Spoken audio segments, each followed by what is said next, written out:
اليوم الحمد لله درنا واحد اللقاء متميز مع السيد القنصل العام ديال الجمهورية الفرنسية بفاس، واللي داخل في النفوذ ديالو منطقة من الإقليمي ميدلت والرشيدية. وحنا كاتحاد العام مقاولات المغرب كنحاولوا ما أمكن أننا نجتهدوا ونبدعوا في الأفكار جديدة اللي تخلي أي حاجة اللي تخلي أننا نبينوا الجهة ديالنا، جهة درعا تافيلالت، خصوصا كممثلين ديال القطاع الخاص وكمدافع على مصالح المقاولات. أي حاجة اللي يمكن تساهم في تقوية المقاولات المحلية والدفاع على مصالحها وخلق فرص شغل وخلق فرص الاستثمار بالجهة ما كان نبخلوش بأي جهد. وكنظن باللي هذا اللقاء ديال اليوم كي نخرط في هذا الهدف الرئيسي اللي هو من المسؤوليه ديالنا كممثلين ديال الاتحاد العام مقاولات المغرب بجهه درعا تافيلالت. C'est vraiment le terme qu'on emploie dans les communiqués bilatéraux. C'est une relation d'exception entre la France et le Maroc. La France n'a pas, avec très peu de pays, une relation d'une telle intensité et d'une telle variété. C'est une relation multidimensionnelle, bon, bien sûr. C'est une relation d'échange, de partenariat entre la France et le Maroc.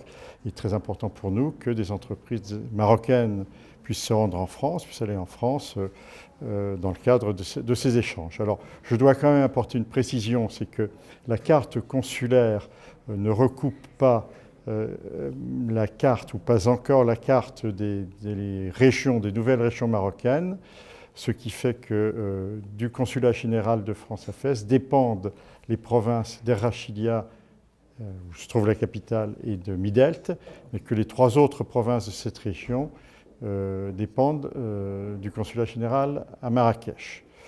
Donc, comme je viens de le dire lors de cette réunion, je vais prendre contact avec mon collègue de Marrakech de façon à ce que des facilités équivalentes puissent être accordées, donc sous réserve de son accord, ce que je pense ne devrait pas être très difficile. Les opportunités d'affaires, je pense que c'est une région qui regorge de potentialités et d'opportunités d'affaires.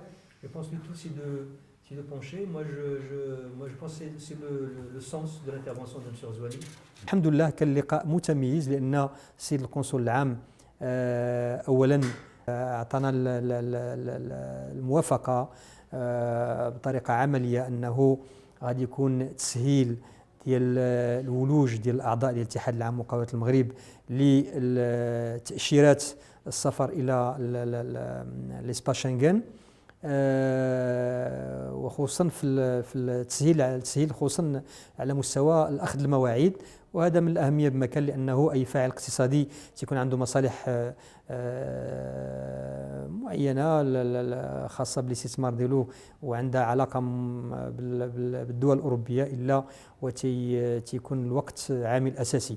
ومن جهة أخرى ركزنا في هذا اللقاء على ضرورة انفتاح ديال الجهة ديالنا على الفاعلين الاقتصاديين الفرنسيين، وحاولنا ما أمكن أننا نوصلوا يعني واحد ميساج ديال أنه احنا كنتوخاو أنه يكون واحد تبادل ديال الخبرات والتبادل ديال والاشتغال على فرص الاستثمار في الجهه ديالنا، من خصوصا بناء على العلاقه المتميزه اللي كتجمع دائما المغرب بالجمهوريه الفرنسيه.